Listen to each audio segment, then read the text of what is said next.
بله. سلام بر توی بانوی پاکدامن. بله. سلام بر توی بانوی پاکدامن. من یوزارسیفم بانوی من. بله. من یوزارسیفم بانوی من. حال شما خوبه؟ ممنون، متشکر. از این برا؟ از اون برا. بانوی من بفرمایید. خانق ماها گفت با شما تماس بگیرم. خواست که چی بشه؟ نمیدانم، از خودشان بپرسید. آها، کی بپرسم من؟ گوشی را بهشان میدهم. آها، بفرمایید. سلام بر توی بانوی پاکدامن.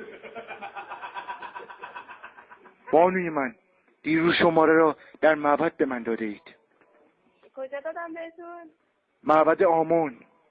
آها، خسته نباشید واقعا. خب سلامت باشید بانوی من. بانوی من به عنوان پدر میخواهم از شما برای یوزارشیف خواستگاری کنم. خب چرا تبسم میکنید؟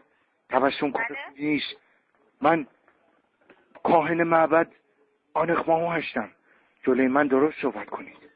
زبونتون میگیره جدیدن. دیشب زبونتون نمیگیره تا چی صحبت میکردید. درستش بانوی من. سرما خوردم. آها، سرما خوردید. ایشالله که خوب میشید. رفتم مطب این دکتر اینجا هستش. آن به من به کمبلکس به 12 داد. بانوی من. آقای قبلیه کی بود داشت صحبت میکرد؟ آقای یوزارتی. بله کاری با صحبت میکردن. گوشی بدم بهش. ممنون میشم. سلام بر توی بانوی پاکدامن. بانوی من، بفرمایید. آنق ماهو همانند پدر من میماند. او از شما برای من خواستگاری کرد. من زلیخا را ول کردم، چسبیدم به شما. دوستان من نخندید. بحث جدی است. بانوی من، بحث جدی است بانوی من. شما چطور دلتون اومد زلیخا رو زنگ بزنید به من؟ پیر و چروکیده شده است. شماره من گفتید از کجا آوردید؟ گفتم از آنق ماهو. آمن حاتب 4 هم اینجا هستن. خب میتونم با ایشونم صحبت کنم؟ چشم.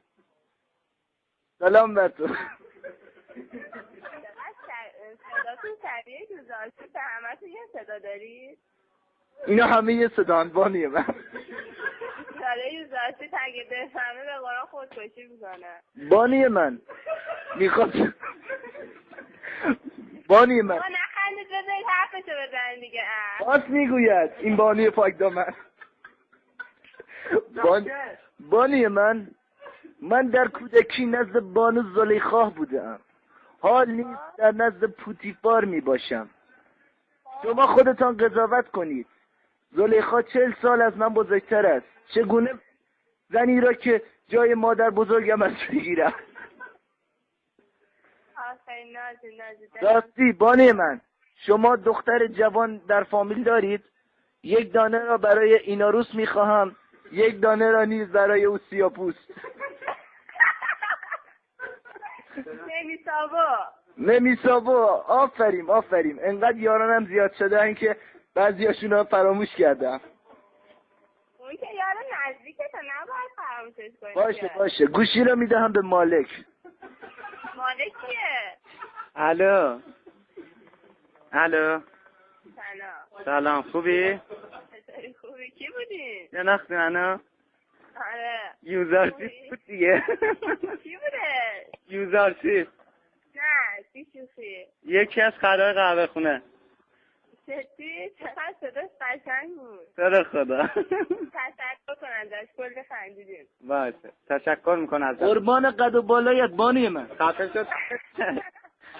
سهر ببخشید تو رو خدا. گفتم دیوون از زنگ میزنه به این اون دختر از یوزارشیف رو در میاره. کاری کن.